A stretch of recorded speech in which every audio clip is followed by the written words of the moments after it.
तेरी इज्जत बेच दी तेरे हस्बैंड ने एक बिजनेस डील के लिए और तू कुछ नहीं कर पाई। तू इतनी कमजोर नहीं हो सकती नायरा। अब तुझे हेमंत से डिवोर्स लेना ही होगा। अपने आप से ये कहते हुए नायरा को वो मनहूस दिन याद आ गया। उसकी हेमंत से सगाई होने के बाद मेहरा फैमिली बैंकरप्ट हो गई थी। उन्होंने बिजनेस प्रपोजल के बदले उसकी इज्जत की डील कर दी थी और दोनों चाहते थे कि वो एक बहुत बड़े बिजनेसमैन के साथ एक रात बिता कर आए। उस बिजनेस टाइकून का नाम आर्यन सिंह राठौड़ था। बहुत मुश्किल से नायरा ने खुद को इतनी बड़ी कुर्बानी के लिए तैयार किया। एक रात बिताने के बाद अगले ही दिन मेहरा फैमिली को इन्वेस्टमेंट मिल गया। हेमंत ने भी अपना वादा निभाया और उससे शादी कर ली, लेकिन उस दिन के बाद से उसने कभी उसे हाथ भी नहीं लगाया। आज इस शादी को 3 साल बीत चुके थे। अब और वायलेंस नहीं सहना हेमंत का। खुद शादी के बाद भी अफेयर रखता है, मुझे अपवित्र कहता है। लगातार फोन बजने के साथ इस बार डोर बेल भी बजने लगी। उसने कॉल उठाया तो सामने से एक अजनबी आवाज आई। जानना चाहती हूँ तुम्हारा पति किसके साथ सोता है यारा? नायरा ने ये सुनकर हैरानी में कहा, कौन हो तुम? उस अजनबी लड़की ने कहा, दरवाजे पर हेमंत से तुम्हारे डिवोर्स की चाबी रखी है। ताज होटल के रूम नंबर 2320 में जाओ। तुम्हें पता चल जाएगा कि तुम्हारा पति इस वक्त किसकी जिंदगी के साथ खेल रहा है। नायरा ने कहा, लेकिन मैं तुम पर विश्वास क्यों करूं? तुम हो। अजनबी लड़की ने फोन काट दिया। हेमंत का 3 साल से किसी लड़की के साथ एक्स्ट्रा मैरिटल अफेयर चल रहा था। ये बात नायरा जानती थी। हेमंत ने अभी तक उसे अपनी पत्नी का दर्जा नहीं दिया था। यहाँ तक कि कभी हेमंत ने उसे किस भी नहीं किया था। नायरा तुरंत ही होटल के लिए निकल गई। होटल पहुंचकर वो सीधे रूम नंबर 2320 में पहुंची। रूम के बाहर खड़ी होकर उसने गहरी सांस भरी और फिर सीधे दरवाजा खोल दिया। अंदर से कोई आवाज नहीं आ रही थी। अंदर पहुंचकर उसे हल्की सी सिगरेट की महक आई। उसने आसपास देखा तो कमरे की खिड़की के सामने एक आदमी खड़ा था। उसकी पीठ नायरा की तरफ थी। फिर भी नायरा पहचान गई कि वो हेमंत नहीं है। वो आदमी जो भी था, उसका ऑरा और पर्सनालिटी बहुत स्ट्रॉन्ग महसूस हो रही थी। नायरा ने कार्ड की की पर नजर डाली। वो फौरन समझ गई कि उसे फंसाया गया है। वो चुपचाप वहां से दबे पांव वापस जाने लगी, लेकिन दरवाजे के पास पहुंचते ही उसका हाथ वहां रखे शोपीस से टकराया और वो जमीन पर गिर पड़ा। आवाज सुनते ही उस आदमी ने पलट कर देखा। नायरा को देखते ही वो आदमी शॉक्ड रह गया। वो बोला, तुम? नायरा भी उसे देखकर दंग थी। उसका चेहरा डर से पीला पड़ गया था। उसके सामने आर्यन सिंह राठौड़ खड़ा था। ये वही आर्यन था जिसके साथ उसने 3 साल पहले रात गुजारी थी। नायरा घबरा कर बोली, तुम यहाँ क्या कर रहे हो? नायरा ने उसके जवाब का इंतजार नहीं किया और फौरन वहां से जाने के लिए पलटी। रुको! अचानक कमरे में एक बुलंद आवाज गूंजी। नायरा जहां थी वहीं रुक गई। उसने देखा कि आर्यन उसकी तरफ आ रहा था। नायरा उसे पास आता देख घबरा गई और बोली, मिस्टर राठौड़, मैं गलती से गलत कमरे में आ गई थी। आर्यन ने उसे सिर से पांव तक घूर कर देखा और बोला, गलत कमरे में आ गई या फिर मेरे साथ एक और रात गुजारना चाहती हो? ये सुनते ही नायरा ने अपने कदम पीछे हटा लिए और कांपती आवाज में बोली, नहीं, मैं सच में गलती से यहाँ गई थी। आर्यन की नजर नायरा के चेहरे पर ही टिकी हुई थी। वो धीरे धीरे उसकी तरफ बढ़ते हुए बोला, 3 साल पहले तुमने मेहरा फैमिली के साथ मिलकर मेरे खिलाफ साजिश की थी। उनके लिए मेरे साथ सो भी गई। फिर मैं अभी तुम पर कैसे विश्वास करूं? वैसे भी तुम मेरे कमरे में क्या कर रही हो? क्या फिर से हेमंत कंगाल हो गया या फिर वो तुम्हें खुश नहीं रख पा रहा है? नायरा बोली, मैं सच कह रही हूँ, मैं गलती से यहाँ आ गई थी। उसके चेहरे पर घबराहट साफ दिख रही थी। नायरा के पीछे दीवार थी और सामने आर्यन खड़ा था। उसके पास वहां से बचकर निकलने का कोई रास्ता नहीं था। उसे देखकर आर्यन को 3 साल पहले की रात याद आ गई। वो उस रात को आज तक नहीं भूल पाया था। नायरा ने उसका दिल तोड़ा था, जिसका दर्द आज भी वो महसूस करता था। लेकिन आज उसे वापस सामने देखकर जैसे वो खुद पर काबू नहीं रख पा रहा था। वो बहुत गुस्से में था। उसने कड़क आवाज में पूछा, इस बार क्या चाहती हो तुम? नायरा जानती थी कि आर्यन उसे गलत समझ रहा है, इसलिए वो अपनी सफाई देते हुए बोली, मिस्टर राठौड़, मुझे कुरियर आया था जिसमें इस होटल के कमरे की कीज थी। मैं सच में। लेकिन उसकी बात पूरी होने से पहले ही आर्यन हंसने लगा और बोला, तुम्हें मेरे कमरे में आने का इससे ज्यादा घटिया बहाना नहीं मिला। पिछली बार मैंने एक रात के लिए बहुत बड़ी कीमत चुकाई थी, लेकिन जो तुमने मुझे दर्द दिया उसका हर्जाना मुझे आज तक नहीं मिला। अब तो तुम मिसेस हेमंत मेहरा हो, इसलिए मुझे अच्छा हर्जाना मिलना चाहिए। नायरा घबरा कर बोली, मैं बेकाऊ नहीं हूँ आर्यन, मुझे जाने दो। आर्यन सरकास्टिकली बोला, तुम आई यहाँ अपनी मर्जी से थी, लेकिन जाओगी मेरी मर्जी से। ये सुनते ही नायरा बुरी तरह से डर गई और फौरन दरवाजे की तरफ भागने लगी। लेकिन आर्यन ने उसकी कलाई पकड़ ली और दरवाजा लॉक कर दिया। उसने नायरा को अपनी बाहों में कसकर पकड़ लिया और बोला, अब जब तुम यहाँ आ ही गई हो तो तुम्हारा एफर्ट वेस्ट नहीं होने दूंगा। नायरा की आंखों में आंसू आ गए। उसके आंसू देखकर एक पल के लिए आर्यन का दिल तड़प उठा, लेकिन अगले ही पल उसे याद आया कि नायरा भूली नहीं है। उसने पैसों के लिए खुद का सौदा किया था। नायरा खुद को आर्यन की बाहों से छुड़ाने की कोशिश करने लगी। वो बोली, आर्यन, मैं हेमंत की बीवी हूँ। ये सुनते ही आर्यन को गुस्सा आ गया और वो बोला, 3 साल पहले भी तुम उसकी मंगेतर थी, तब तो तुम्हें मेरे साथ रिश्ता बनाने में शर्म नहीं आई, फिर आज क्या हो गया? आर्यन की बात सुनकर नायरा की आंखें शर्म से झुक गई। वो बोली, क्या चाहते हो तुम? आर्यन गुस्से से बोला, मुझे जो चाहिए वो मैं खुद ले लूंगा। ये कहकर उसने नायरा का कुर्ता फाड़ दिया। नहीं! नायरा डर और शर्म से चीखी, प्लीज तुम मुझे गलत समझ रहे हो आर्यन, प्लीज मुझे जाने दो। लेकिन आर्यन ने उसकी बात को इग्नोर कर दिया और उस रात आर्यन ने अपने दर्द का बदला नायरा को दर्द देकर चुकाया। जब 3 साल पहले नायरा ने आर्यन के साथ रात गुजारी थी तो उस वक्त वो वर्जिन थी। वो उस रात को कभी नहीं भूल सकी थी और ना ही उस दिन के बाद आर्यन से दोबारा मिलना चाहती थी। लेकिन किस्मत को कुछ और ही मंजूर था। आज आर्यन ने उसे फिर अपना बना लिया। अगले दिन सुबह 5:30 बजे नायरा वापस घर पहुंची। उस वक्त उजाला ही नहीं हुआ था। वो बहुत थकी हुई थी, लेकिन जब उसने घर का दरवाजा खोला और लाइट जलाई तो देखा कि हेमंत सोफे पर बैठा हुआ उसकी तरफ गुस्से से देख रहा था। वो शॉक थी। हेमंत ने गुस्से से पूछा, कहाँ गई थी तुम? नायरा हैरान थी। शादी के 3 सालों में हेमंत ने हर रात घर से बाहर गुजारी, लेकिन आज जब वो एक रात घर वापस नहीं आई तो हेमंत उससे सवाल कर रहा है। अगर ये पहले होता तो उसे लगता कि शायद हेमंत को उसकी परवाह है, वो उससे प्यार करता है, इसलिए सवाल कर रहा है। लेकिन अब उसे इन बातों से कोई फर्क नहीं पड़ता था। नायरा बहुत दर्द में थी। वो बोली, मैं बाहर गई थी। हेमंत बोला, वो मुझे पता है, मैं पूछ रहा हूँ तुम कहाँ गई थी? नायरा ने हेमंत को गौर से देखा। वो बहुत हैंडसम नौजवान था। नायरा उसे देखते ही उस पर फिदा हो गई थी, लेकिन आज उसके दिल में हेमंत के लिए कोई एहसास नहीं थे। वो चुपचाप खड़ी रही। आखिर वो क्या जवाब देती? थोड़ी देर बाद चुप रहने के बाद वो बोली, मैं कहीं भी जाऊं तुम मुझसे सवाल करने वाले कौन होते हो? नायरा का जवाब सुनकर हेमंत हैरान रह गया। वो बोला, भूलो मत नायरा, तुम मेरी बीवी हो और इस घर की बहू। तुम्हें रात भर घर से बाहर रहना शोभा नहीं देता। नायरा बोली, अगर ऐसी बात है तो तुम भी मेरे पति हो, फिर तुम क्यों हर रात बाहर गुजारते हो? नायरा के सवाल ने हेमंत का गुस्सा और भड़का दिया।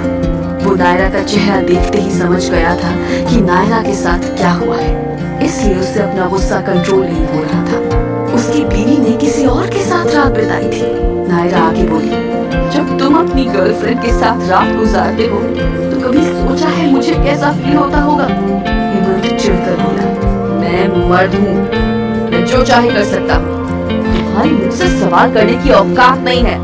ये कहकर हेमंत नायरा के पास आया और उसके टॉप की कॉलर पकड़कर नायरा को चेक करने लगा। उसके गले में लव बाइट्स देखकर हेमंत का चेहरा गुस्से से लाल हो गया और वो चिल्लाया, किसके साथ रंगरलियां बनाकर आ रही हो? आखिर है कौन वो? नायरा मुस्कुराई और बोली, मैं क्लब गई थी, मैंने सोचा मैं भी तुम्हारी तरह थोड़ा एंजॉय कर लूं, बस वही करके आ रही हूँ। हेमंत नायरा का जवाब सुनकर शॉक था। वो बोला, मुझे पता नहीं था कि तुम इतनी बेशर्म हो। नायरा ने हेमंत को घूर कर देखा और बोली, मुझे बेशर्म भी तुम लोगों ने बनाया है, इतनी जल्दी भूल गए? तुमने और तुम्हारी फैमिली ने मुझे मजबूर किया और अपने फायदे के लिए मेरा सौदा आर्यन सिंह राठौड़ के साथ कर दिया। जब तुम्हें मेरी इज्जत बेचकर पैसे कमाने में शर्म नहीं आई, तो फिर मुझे क्यों आएगी?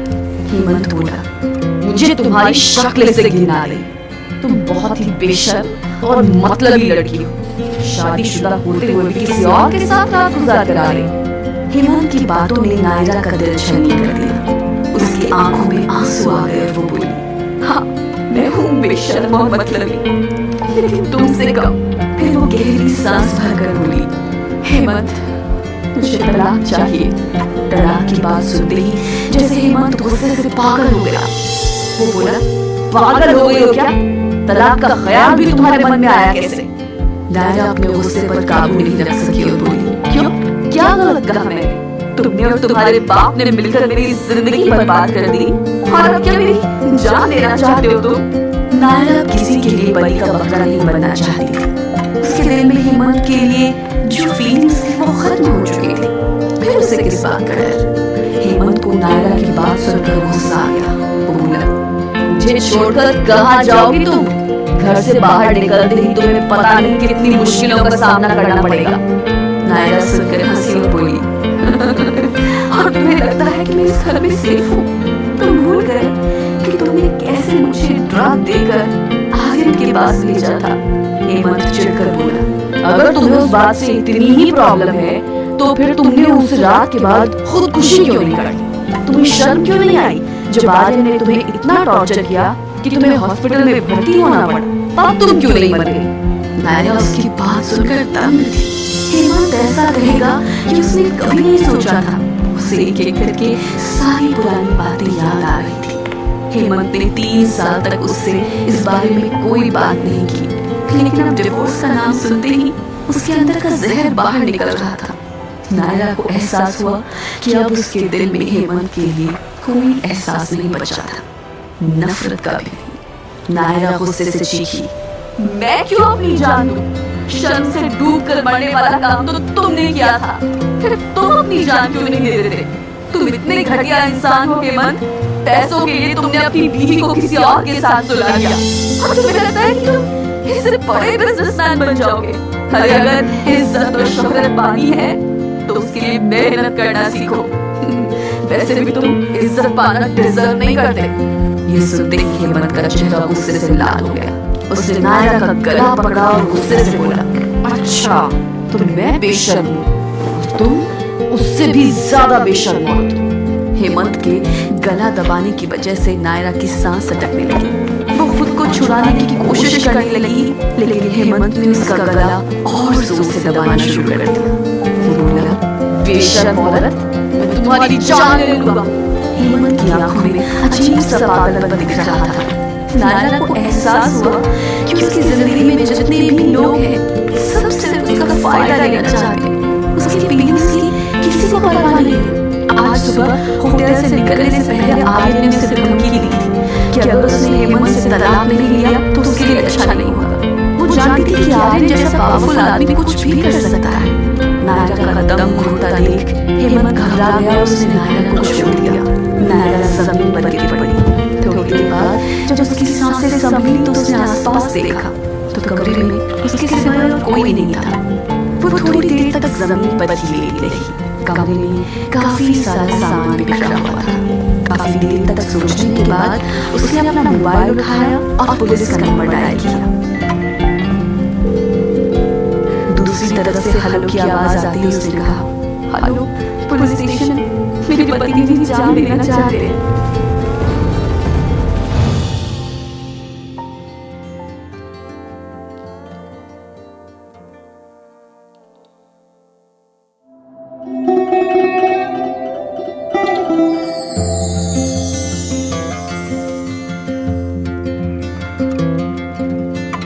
पुलिस स्टेशन में इंस्पेक्टर ने नायरा से पूछा, क्या आपके पति आपको मारते हैं मिसेस मेहरा?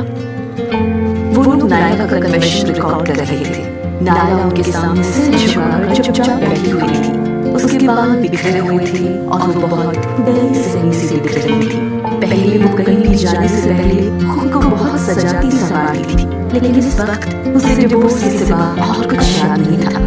वो हेमंत से डिवोर्स लेकर इस धोखे और फरेब की दुनिया से बाहर निकलना चाहती थी। वो ऐसी जगह जाकर अपनी नई जिंदगी शुरू करना चाहती थी जहाँ न आर्य हो और न हेमंत। कम से कम उसे गिल्ट भी नहीं होगा कि वो शादीशुदा होते हुए किसी पराये मर्द के साथ रिश्ता बनाए हुए है। वो अपनी सेल्फ रिस्पेक्ट नहीं खोना चाहती थी। हेमंत के साथ शादी करके उसने जो गलती की वो उसे सुधारना चाहती थी। वो अपनी बाकी की जिंदगी खुश रहना चाहती थी जो वो डिजर्व करती थी। ये सोचकर नायरा ने पुलिस इंस्पेक्टर की तरफ देखा और बोली, हाँ। पुलिस इंस्पेक्टर ने पूछा, क्या आप ठीक हैं? क्या हम आपको हॉस्पिटल चेकअप के लिए चले?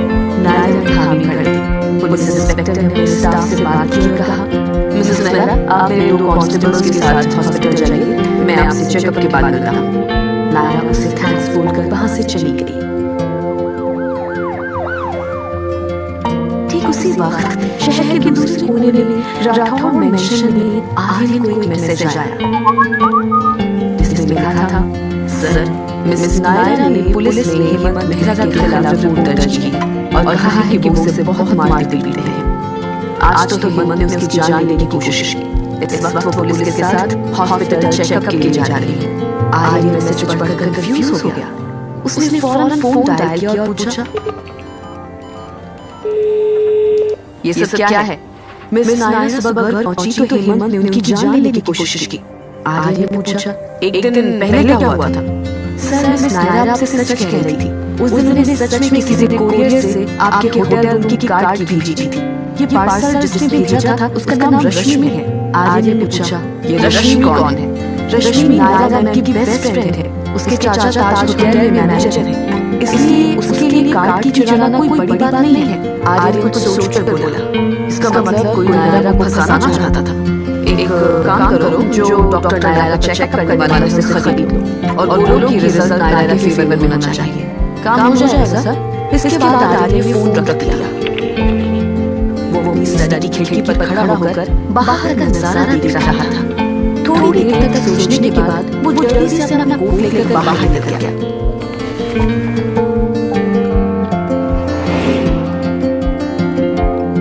दूसरी तरफ हॉस्पिटल में डॉक्टर ने नायरा का पूरा चेकअप किया और उसे कुछ पेपर साइन करवाए। रिजल्ट देखकर पुलिस भी हैरान थी। डॉक्टर ने पुलिस को बताया कि नायरा के गले पर हाथ के नीले निशान थे। उसका गला जानने के इरादे से दबाया गया था। अगर थोड़ी देर और हो जाती तो नायरा की जान जा सकती थी। नायरा वहां चुपचाप खड़ी थी। वो जानती थी कि डॉक्टर सच बोल रहा था। डॉक्टर ने पुलिस से कहा कि नायरा डोमेस्टिक वायलेंस के लिए अपने पति पर केस कर सकती है। नायरा के शरीर पर कुछ जख्म आर्य की दिए हुए थे, लेकिन नायरा ने इस बारे में किसी से नहीं कहा क्योंकि ये उसके लिए अच्छा मौका था हेमंत से तलाक लेने का। हॉस्पिटल से वो दोबारा पुलिस स्टेशन आ गई। अंदर घुसते ही उसने देखा कि सामने हेमंत के पिता विनू मेहरा और हेमंत की माँ माया बैठी हुई थी। माया को देखकर नायरा को रोना आ गया। पूरे मेहरा परिवार में एक बहन थी जो दिल से नायरा को अपनी बेटी मानती थी।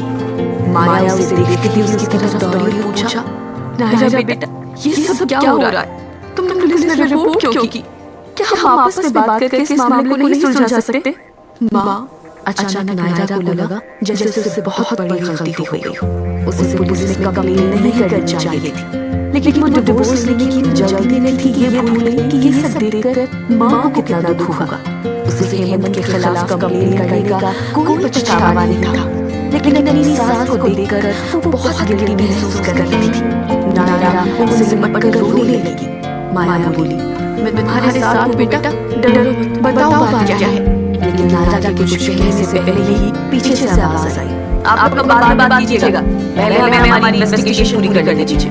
नायरा ने पीछे देखा तो उनके पीछे एक पुलिस ऑफिसर खड़ा था। उसने अपना परिचय देते हुए कहा, मैं इस केस का इंचार्ज हूँ, मेरा नाम इंस्पेक्टर शाह भोसले है। मैंने आपकी रिपोर्ट पढ़ी है। मैं जानना चाहता हूँ कि अभी तक हेमंत के परिवार वाले चुप क्यों थे। इसके लिए मिस्टर और मिसेस बेहरा, मुझे आपका स्टेटमेंट लेना होगा। ठीक है। ये कहकर बिनु बेहरा और माया दोनों इंस्पेक्टर भोसले के साथ चल दी। अंदर जाकर शाम ने पूछा, मिसेस नायरा, इन्वेस्टिगेशन से पता चला है कि मिस्टर हेमंत का बर्ताव आपके साथ ठीक नहीं था, फिर आपने कभी उनके खिलाफ रिपोर्ट क्यों नहीं की? नायरा समझ में नहीं आया कि क्या जवाब दे। वो बोले, क्योंकि क्या? माया खुद को रोक नहीं सकी, बोली, इंस्पेक्टर, मेरा बेटा नासमझ इंसान नहीं है। अगर उसने नायरा पर हाथ उठाया है तो इसके पीछे जरूर कोई वजह होगी। मुझे लगता है वो वजह पुलिस को बताने से बेहतर है कि हम ये मामला घर पर सुलझा लें। नायरा अपनी सास के शब्द सुनकर थोड़ा हर्ट थी, लेकिन वो जानती थी कि माया हेमंत की माँ है। वो हमेशा अपने बेटे के पक्ष में ही बोलेंगी। इंस्पेक्टर शाम ने कहा, मिसेस बेहरा, मैं मिसेस नायरा से सवाल पूछ रहा हूँ, तो उन्हें जवाब दे दीजिए। आप बीच में बोलकर कन्फेशन खराब करेंगी तो मुझे आपके खिलाफ भी एक्शन लेना होगा। माया ये सुनकर चुपचाप बैठ गई। शाम ने नायरा से कहा, प्लीज आप बोलिए। नायरा ने गहरी सांस भरकर कहा, मैं हेमंत से डिवोर्स लेना चाहती थी। शाम ने पूछा, क्या सिर्फ डिवोर्स की बात सुनकर आपके पति ने आपकी जान लेने की कोशिश की? नायरा सिर झुकाकर बोली, हमारे रिश्ते में कुछ भी ठीक नहीं है। शाम ने पूछा, क्या ठीक नहीं है? नायरा बोली, हमारी शादी को 3 साल हो चुके हैं और इन 3 सालों में हर रात उसने मुझे चीट किया है। नायरा! माया गुस्से से चिल्लाई।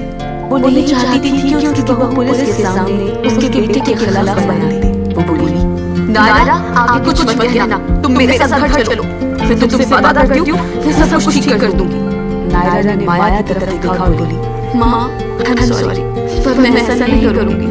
जब विनोद ने नायरा का एटीट्यूड देखा तो गुस्से से बोला, इंस्पेक्टर, हम यहाँ और कर अपना वक्त बर्बाद नहीं कर सकते।